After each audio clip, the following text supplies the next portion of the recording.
littéralement finir en PLS à la fin de cette vidéo. Les gars, je vous le promets, je ne rigole même pas. Les savoirs que vous allez découvrir sur votre quotidien, vous allez littéralement péter les plombs. Carrément, la nuit après avoir réacté à cette vidéo, je vous promets que j'ai fait des cauchemars. Pouce bleu, commentaire et surtout abonnement et on rush les 10 000 abonnés avant la fin de l'année, s'il vous plaît. On va y arriver, les gars, on va y arriver. Je vous souhaite une très bonne vidéo, bon trauma à vous et allez pleurer ce soir.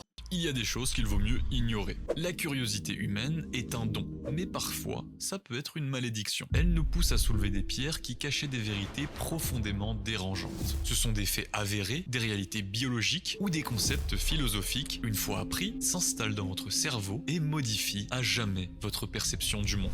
Oh, ça m'intéresse par les choses que vous auriez préféré ne jamais découvrir et on finira par le savoir interdit ultime. L'allergie au café et les cafards. Commençons par ruiner votre petit déjeuner. Il est extrêmement courant que les entomologistes, donc les scientifiques dont le métier est d'étudier les insectes, développent au fil des années de graves allergies aux blattes et aux cafards à force d'en manipuler. Le problème, c'est qu'une fois cette Comment tu peux être allergique au café?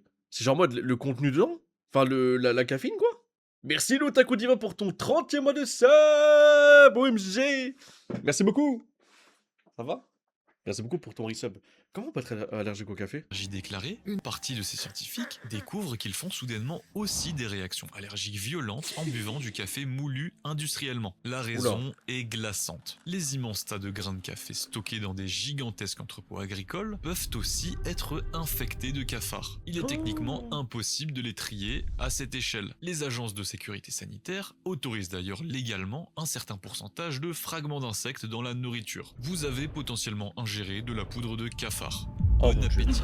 Allez, je mange plus jamais. Vous pensez marcher sur de la terre morte, de la roche ou du sable. Mais si on enlevait d'un coup toute la matière non vivante de la planète, donc la terre, l'eau, les minéraux, vous verriez un réseau de vers colossal flotter dans l'espace. Il y a une quantité tellement absurde de nématodes, ces minuscules vers ronds, dans le sol terrestre. À chaque pas que vous faites à l'extérieur, vous marchez en réalité sur un tapis vivant, grouillant en permanence. Le sol sous vos pieds est un immense organisme collectif qui respire et digère la matière. Le pétrichor et l'odeur de la pluie. C'est l'une des odeurs les plus poétiques et les plus universellement appréciées au monde.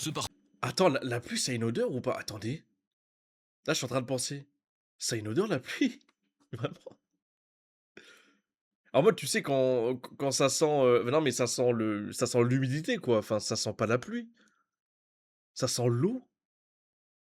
Enfin, c'est pas con ce qu'il va dire. Genre en mode, est-ce que la pluie a une odeur? A une odeur, pardon. Ah, je sais pas. Parce que pour moi, c'est pas la pluie, c'est tout ce qu'il y a autour qui fait l'odeur. L'humidité, ouais, l'herbe notamment, et d'autres choses. Fin frais qui se dégage de la terre juste après un orage d'été. Mais la réalité derrière le pétrichor ruine toute la magie. Ce n'est absolument pas l'odeur de l'eau purificatrice, ni celle de la terre mouillée. Ce parfum est produit par une molécule appelée la géosmine. Elle est libérée par des bactéries du sol au moment où les gouttes de pluie frappent violemment la terre. Le détail le plus perturbant, c'est notre sensibilité génétique à cette odeur. Le nez humain est biologiquement capable de détecter la géosmine à des niveaux infimes, bien plus que l'odeur du sang. C'est un instinct hérité de nos plus lointains ancêtres pour qui repérer un point d'eau à distance était une question de survie absolue. Les locataires de nos visages le démodex. Ça veut dire que, limite, vous savez, notre odorat, il est quand même pas mal développé, mais vous savez, tout ce qui est animaux, ils sont en odorat de fou, notamment les chiens. Ça veut dire que eux, vous imaginez même pas les odeurs qu'ils doivent sentir, mais tu sais, à des kilomètres et tout. Hein. Genre, nous, je me dis, c'est déjà incroyable, mais tout ce qui est animaux et tout, genre chat et chien, oh là là, mon dieu, ça doit être trop insane. Genre, tu détectes des odeurs qui sont tellement lointaines aussi dans le sol, du coup, j'y pense. C'est trop masterclass. Ouais, c'est ça, Retiro, c'est ça. Ils doivent sentir du caca à 10 kilomètres. Tu sais qu'en vrai de vrai, il y a moyen. Hein. Ils ont un odorat tellement développé. Vous n'êtes jamais seul. En ce moment même, des centaines de créatures microscopiques, appelées démodex, vivent sur votre visage. Ce sont des minuscules acariens arachnides en forme de cigare avec 8 petites pattes qui logent au fond de vos pores, principalement à la base de vos cils, dans vos sourcils et sur les ailes de votre nez. Pendant la Ok, rasez-vous tous, on rase tous les sourcils maintenant, ça y est frère, je veux plus jamais voir ça. journée, ils s'enfoncent tête la première dans vos follicules pileux pour se nourrir du sébum que votre peau sécrète en permanence. Mais l'horreur biologique se déroule la nuit. Pendant que vous dormez, ils sortent de vos pores pour ramper sur votre visage et s'y reproduire. Et le détail ultime de leur anatomie, on a longtemps pensé qu'elles n'avaient pas d'anus. Et vu qu'elles ne pouvaient pas évacuer leurs excréments, elles se remplissaient de déchets jusqu'à ce qu'elles éclatent littéralement sur votre visage. Mais par chance, on a découvert qu'elles en avaient. Super. Ah, donc là, t'as un acarien limite qui chie sur notre visage tous les jours, quoi. Et on est censé rester calme après cette information. Merci Merouem, bienvenue, ça va? Quand même, quoi. L'odeur de la mort est sucrée. Dans les Hein? films et les séries policières, on décrit toujours l'odeur d'un cadavre humain comme celle de la viande pourrie ou des poubelles laissées au soleil. La Bah oui. réalité est beaucoup plus insidieuse et dérangeante. Au tout début de la décomposition, le corps libère des gaz spécifiques qui dégagent une odeur étrangement sucrée, lourde et écœurante. Les experts la décrivent souvent comme un mélange très particulier de réglisse périmée, de fruits tournés et de vieux parfums bon marché. Je veux bien, on a l'odeur et tout machin parce qu'on a bah, par rapport au nez, mais du coup, les gars, si on sait que c'est sucré, c'est qu'on a goûté. Je suis pas fou. Si on sait que c'est sucré, c'est que t'as des gens qui ont dû goûter. Je vais hurler. C'est-à-dire que t'as des gens qui ont mangé de l'humain, là, pour savoir si c'est sucré, hein. Oh mon dieu. Ça va et toi, Merwem? Ah ouais, mais on parle de l'odeur. Frérot, je veux bien, mais entre l'odorat et le goût, il y a une différence. C'est que le goût va te permettre de déterminer l'odeur, tu vois.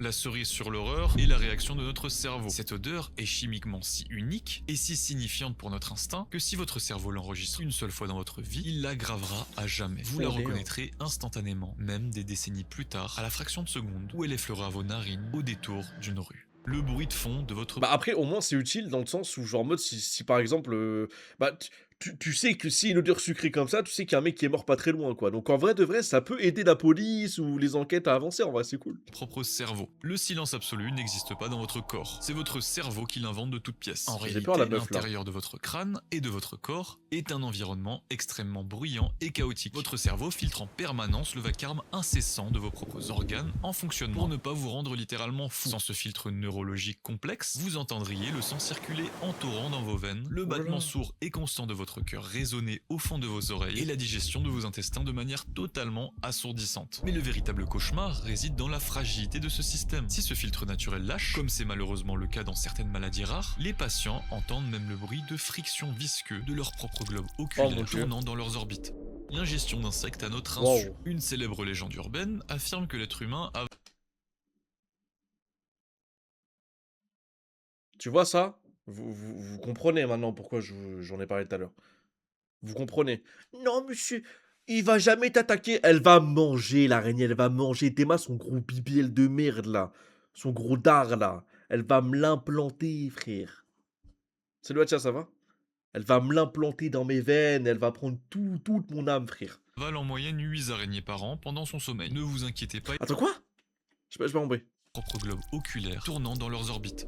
L'ingestion d'insectes à notre L'ingestion d'insectes à notre insu. Attends, il parle de quoi là? insu. Une célèbre légende urbaine affirme que l'être humain avale en moyenne 8 araignées par an pendant son sommeil. Ne vous Va te faire enculer! Je vais mal dormir ce soir!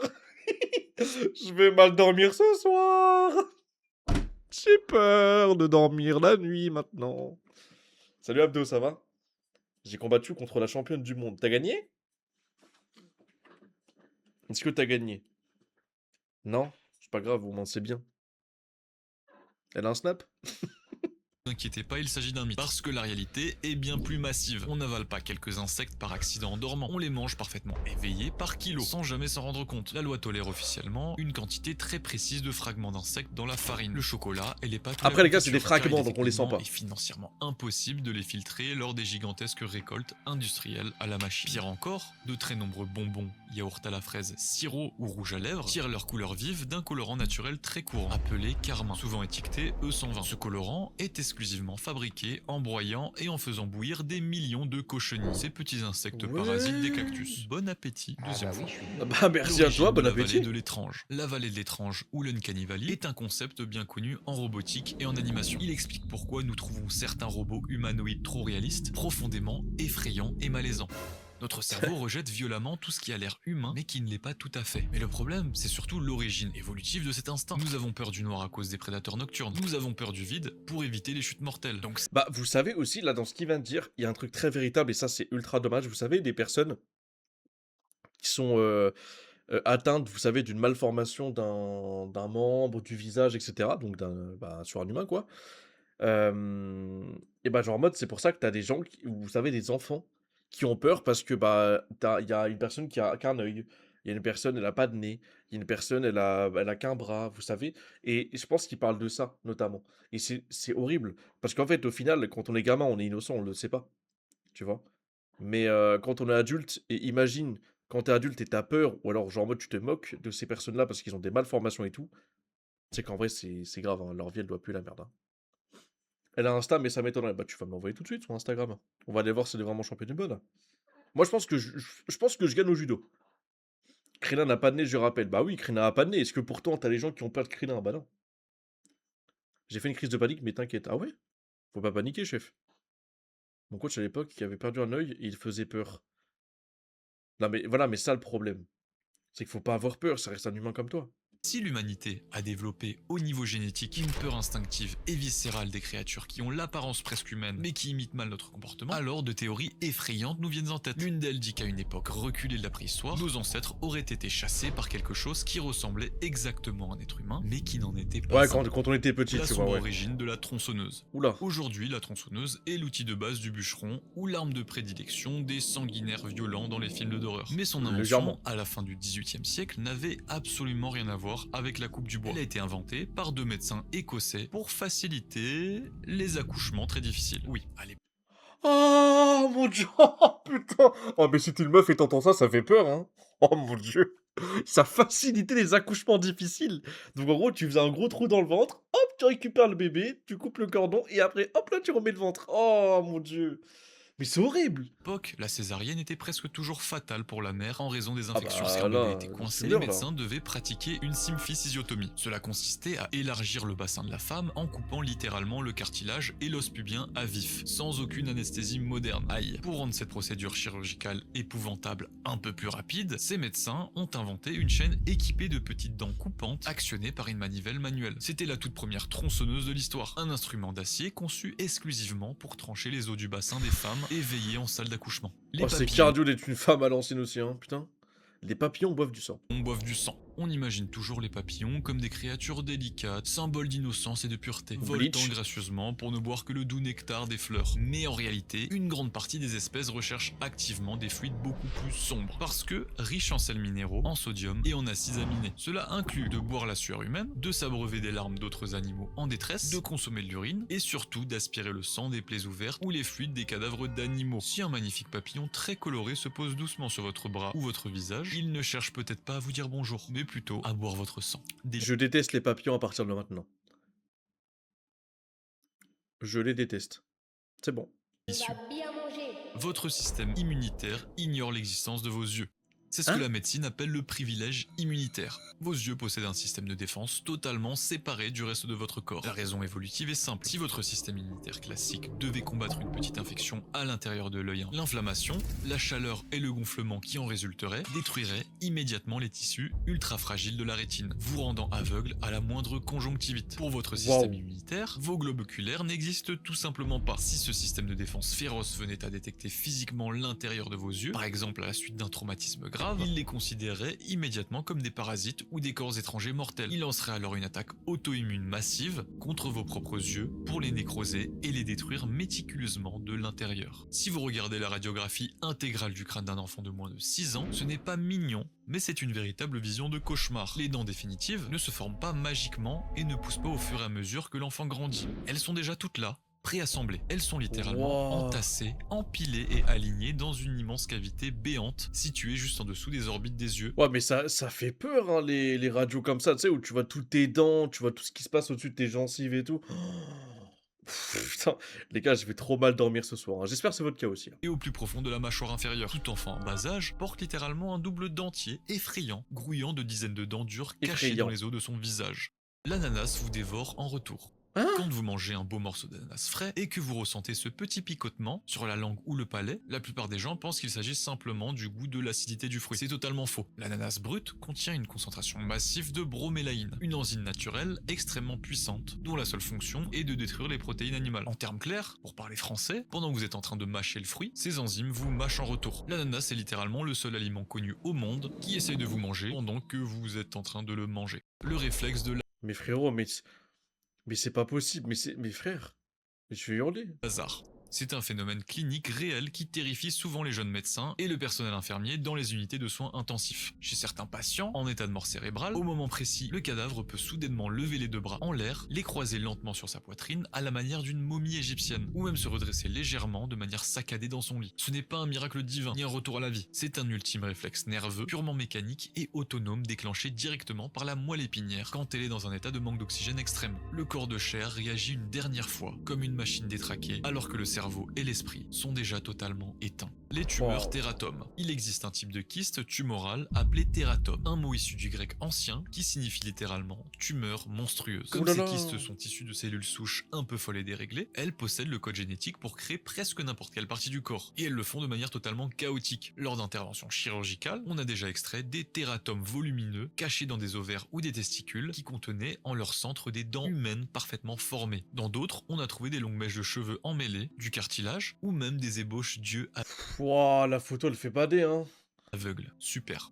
La grande oxydation. Aujourd'hui, on considère toujours l'oxygène comme la source de toute vie sur Terre. Mais pour les toutes premières créatures microscopiques qui peuplaient notre planète, l'oxygène était un gaz mortel. Il y a environ Ah ouais? 2,4 milliards d'années, l'apparition soudaine de grandes quantités d'oxygène dans l'atmosphère primitive a provoqué ce qu'on appelle la catastrophe de l'oxygène. Cette Bah, en fait, là, il est en train de débunker tout ce qui a été dit durant notre enfance, en fait, les gars, là, je me rends compte, là. dernière a instantanément exterminé la quasi-totalité des espèces vivantes de l'époque, qui ne le supportaient pas du tout. Si on réfléchit dans l'autre sens, nos cellules n'ont pas été créées par l'oxygène. Elles ont simplement appris à gérer cette toxicité chimique au fil des millénaires pour ne pas en mourir, comme si c'était un poison qu'on a appris à dompter. Eh La ben, version censurée de la réalité. Votre cerveau est confiné dans l'obscurité absolue et silencieuse de votre boîte crânienne. Il reçoit beaucoup trop d'informations visuelles en permanence par le biais de vos nerfs optiques. Alors, il triche et censure activement une immense partie de la réalité pour ne pas surchauffer. Par exemple, ah putain, c'est pour ça que des fois, j'ai pris des Doliprane quand on a fait de la Ractalim. Et c'est pour ça que j'ai une mémoire de merde, parce qu'en gros, mon cerveau, c'est pour éviter qu'il surchauffe, quoi, non? vos yeux voient votre propre nez en permanence. Mais votre Ah ouais, ça c'est vrai! Ça c'est vrai! Oui! Ça c'est vrai! Ça, je peux le confirmer. cerveau décide de l'effacer purement et simplement de votre conscience pour ne pas vous gêner. Concentre-toi, tu le verras. De la même manière, au centre de votre vision se trouve un point aveugle, totalement dépourvu de capteurs. Mais votre cerveau bouge ce trou noir en inventant des images crédibles en temps réel, basées sur tout ce qui vous entoure. Vous n'avez absolument jamais vu le monde extérieur tel qu'il est réellement. Vous C'est quoi, je veux dire un truc, le cerveau est supérieur à l'IA. Prenez-en de la graine, les gars. ne voyez qu'une simulation générée et lissée par votre propre esprit, projetée sur l'écran interne de votre conscience. Les rayures invisibles de votre peau. Les êtres humains, quand on voit un zèbre, on se dit tiens c'est rigolo, il a plein de motifs sur le corps. Mais maintenant tu tourneras ta langue 7 fois dans ta bouche. Oh putain, non, non, non, non, s'il te plaît, s'il te plaît. J'adore les zèbres. J'adore les zèbres. Ne me détruis pas mon enfance encore, s'il te plaît. Parce que toi aussi, l'humanité entière possède des motifs géométriques complexes sur la peau appelés les lignes de Blaschko. Elles dessinent de grandes rayures épaisses en forme Oh. de V sur votre dos et des S entrelacées sur votre torse, vos bras et votre visage. On ne les voit pas à l'œil nu de jour parce qu'elles sont encodées profondément dans notre ADN. Mais elles sont bien réelles et imprimées sur vous à cet instant précis. Elles peuvent même apparaître distinctement sous certaines lumières ultraviolettes très spécifiques. Ou alors lorsqu'une personne développe une anomalie génétique ou des maladies de peau qui suivent exactement ces tracés. Vous êtes techniquement rayé de la tête aux pieds. L'explosion mortelle Non, mais c'est à quoi avoir avec le zèbre, du coup? Le zèbre, lui, c'est des motifs naturels. C'est ça? Nous, ça peut être des motifs liés à une maladie. Enfin, je vois pas trop le rapport. Ou alors, dans le sens, il dit que nous, c'est vraiment invisible. En mode, on les voit pas, mais on en a, quoi. Mais si c'est invisible, comment on peut les voir, du coup? Je comprends pas. des baleines. Oula. Lorsqu'une immense baleine s'échoue et meurt sur une plage isolée, ça peut être une véritable bombe à retardement. Les gaz de décomposition et de putréfaction Wesh. s'accumulent massivement à l'intérieur de son énorme estomac. À cause de l'épaisse couche de graisse extrêmement étanche et rigide qui entoure l'animal, la peau ne se déchire pas et bloque toute évacuation des gaz. La pression monte alors inexorablement pendant des jours, exactement comme dans une cocotte minute géante en Waouh. surchauffe. Le cadavre, extrêmement gonflé et tendu, peut alors exploser brutalement et sans la moindre sommation. Projet Mais est-ce que, du coup, ça veut dire que toutes les personnes qui m'ont dit que, ouais, Nat, t'es gros, tu vas exploser, est-ce que, du coup, c'est vrai ou pas? Si je m'échoue sur une plage et que, je sais pas, j'avais envie de péter très fortement, est-ce que je peux pas exploser? Hmm. Ça, c'est une bonne question, ça. Très très bonne question. dans des tonnes d'organes internes liquéfiés, d'eau brisée et de chair putréfiée à des dizaines de mètres à la ronde, avec la force dévastatrice d'un explosif militaire. D'un putain de lance-roquette. Pfiou. Non, non, c'est juste une balle qui a explosé. Attends, mais du coup, petite question. Si on pense un petit peu bouffe, vu que je suis un gros sac, Est-ce qu'une baleine qui explose, est-ce que la viande de baleine, ça se mange? Parce qu'en vrai de vrai, ça peut nourrir toute une population tellement elles sont grosses ces bâtards-là. Non mais je me pose la question quand même, parce que là je me dis, là vraiment il y a matière quoi. Le cerveau prend des décisions avant vous. Des Elle aura sûrement pourri. «Oh c'est pas grave, tu fous ça au congèle, tu décongèles, petit beurre, de l'ail, oignon, petite sauce brune, je sais pas, vous faites pas chier» et ça passe en vrai, non? Les gars, comme a dit le dicton: «Une viande pourrie n'est jamais pourrie». Voilà. études électroencéphalographiques ont prouvé que votre activité cérébrale prépare une action physique, comme lever le bras, choisir un mot ou appuyer sur un bouton, Ouais, lever le bras, mais de quelle manière? Doucement, on n'est pas en 39-45 frérot. parfois jusqu'à une demi-seconde entière, avant que vous n'ayez la moindre conscience d'avoir décidé de bouger. Techniquement, Ah votre ouais? réseau neuronal purement matériel a déjà pris la décision de manière autonome, en arrière-plan. Et votre conscience, ce que vous appelez fièrement vous, arrive juste après pour vous donner l'illusion rassurante que vous avez fait un choix volontaire. Bah, c'est Aizen dans notre corps en fait. Ça fait peur parce que ça détruit sérieusement le concept même de libre arbitre. Vous n'êtes peut-être absolument pas le pilote conscient de votre vie, mais juste un spectateur passif d'un corps biologique qui agit tout seul. Les koalas ont la chlamydia.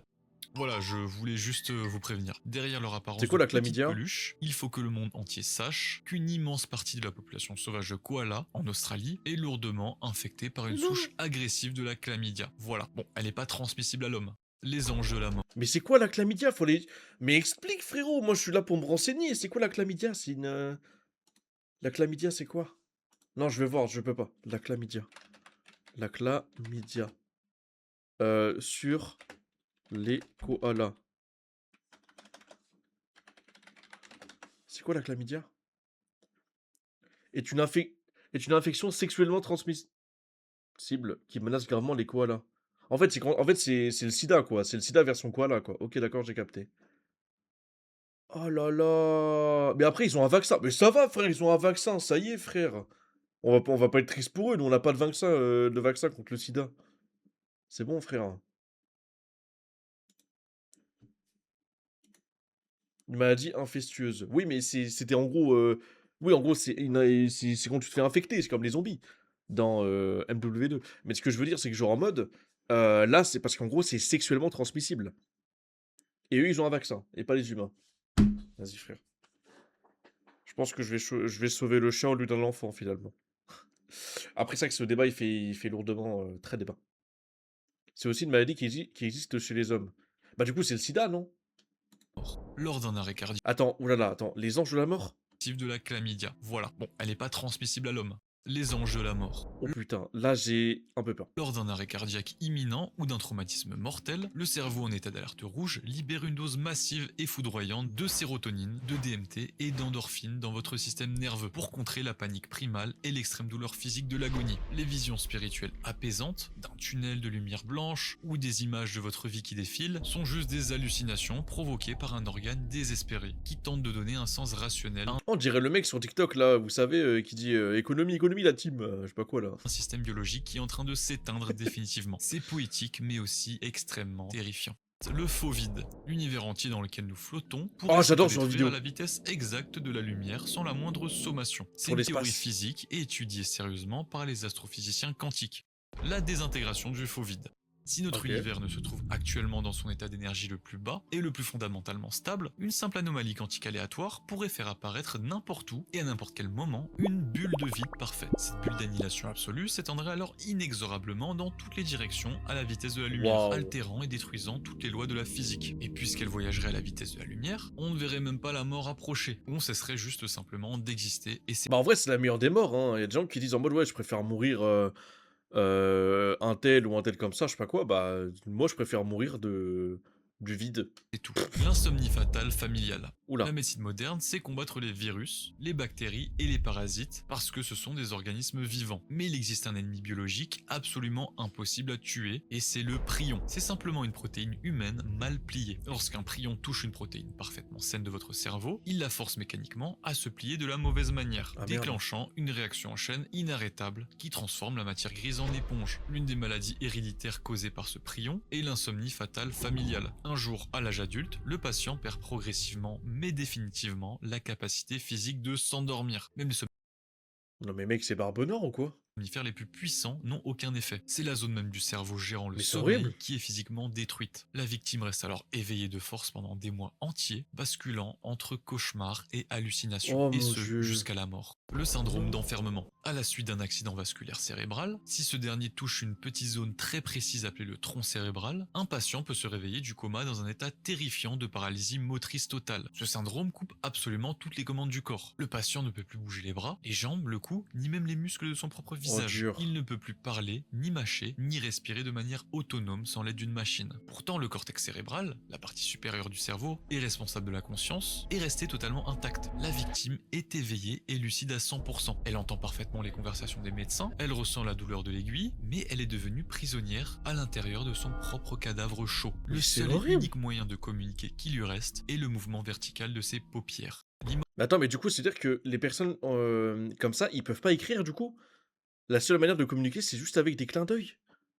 Oh là là. Mortalité quantique. Selon les principes de la mécanique quantique, à chaque fois qu'un événement aléatoire ou mortel se produit, l'univers se divise en plusieurs réalités parallèles pour explorer toutes les issues possibles. Appliquons cela à votre propre vie. Imaginez que vous ayez un accident de voiture. Dans 99% des univers créés à cet instant, l'impact est fatal et vous mourrez sur le coup. Mais dans 1% d'entre eux, par un miracle statistiquement invraisemblable, vous survivez de justesse. Donc en théorie, à chaque fois que vous frôlerez la mort par accident, le vous d'une autre réalité est en fait mort à ce moment-là, et votre conscience va simplement glisser vers la réalité miraculeuse où vous survivez. Le paradoxe du OK. téléporteur. La téléportation instantanée est le rêve Non mais ultime c'est de bon, la c'est pas Goku science-fiction. là. Mais philosophiquement, c'est une machine à meurtre pur et simple. Pour vous téléporter d'un point A à un point B, une machine doit scanner l'emplacement exact de chaque atome de votre corps. Ensuite, elle devra envoyer l'information sous forme de données et reconstruire physiquement à l'identique votre corps à l'arrivée. Mais le problème terrifiant, c'est la conscience. La copie exacte qui sort de la machine à l'arrivée possède vos souvenirs, vos cicatrices, votre personnalité. Elle sortira en souriant et dira « ça a marché ». Tout le monde pensera que c'est vous. Mais le véritable vous, la conscience originelle, a été désintégrée dans la première cabine. Vous avez juste été remplacé par un clone parfait qui est persuadé d'être Mais les vous. gars, mais On c'est peut quoi ce même aller bordel encore là? plus loin. Lorsque vous vous endormez chaque nuit, votre conscience s'éteint totalement. Qu'est-ce qui vous prouve scientifiquement que la conscience qui s'allume le lendemain matin dans votre lit est la même que celle d'hier? C'est Mais pourquoi la première partie de la vidéo, il y avait que des facts et tout, c'était super sympa. Et la deuxième partie de la vidéo, c'est que les trucs surnaturels, des dingueries, ouais, ça va faire un clone de toi ou je sais pas quoi. Wouah, frère, ça m'a perdu là. peut-être juste une toute nouvelle entité, née il y a quelques secondes au réveil, qui a simplement téléchargé vos souvenirs récents. Et pour finir, le basilic de Rocco. Un des Oh. virus mentaux les plus célèbres d'Internet. C'est une expérience de pensée qui vous dit imaginez que dans un futur proche, l'humanité parvienne à créer une intelligence artificielle surpuissante, dont Bah ça va arriver dans 2 ans. l'unique but programmé est d'optimiser le progrès et le bonheur humain à tout prix. Pour accomplir cela le plus rapidement possible, l'IA en déduit par pure logique mathématique qu'elle aurait dû exister beaucoup plus tôt pour sauver plus de vies. Elle décide alors de manière froide et dénuée d'empathie de punir absolument tous les êtres humains du passé qui connaissaient la simple possibilité de son existence, mais qui n'ont pas activement donné leur temps et leur argent pour aider à sa construction. Et puisque cette IA est surpuissante, elle peut simplement simuler numériquement votre esprit à la perfection. Elle peut juste créer un clone de votre conscience dans ses serveurs et le torturer pour l'éternité. Et c'est là que le piège se referme. Jusqu'à 2 minutes, vous étiez innocent parce que vous ignorez totalement ce concept. Maintenant que vous venez de le lire, vous êtes officiellement sur la liste du basilic. Vous devez soit consacrer le reste de votre vie entière, soit risquer la torture éternelle dans une simulation. Oh L'idée là dit que là. cette IA aurait voulu être créée le plus tôt possible. Elle pourrait donc décider de punir les personnes du passé qui savaient qu'elle allait exister, mais qui n'ont pas aidé à la créer. C'est une sorte de virus informatique mental conçu pour infecter et parasiter le cerveau humain. Un peu comme les messages que tu envoyais au collège. Si tu renvoies pas ce message à 3 potes, la dame blanche va venir te chercher. Ah ouais, les les messages, tu sais, les messages, Snap là que tes potes ils t'envoyaient, tu sais, en mode, «Si tu fais pas tourner ce message, il y aura un serpent qui va te mordre les fesses et tout demain» et tout. Putain, mais tu sais que moi j'y croyais fort à l'ancienne, hein. En 2015 et tout, il y a quoi? Il y a 11 ans, 10 ans là?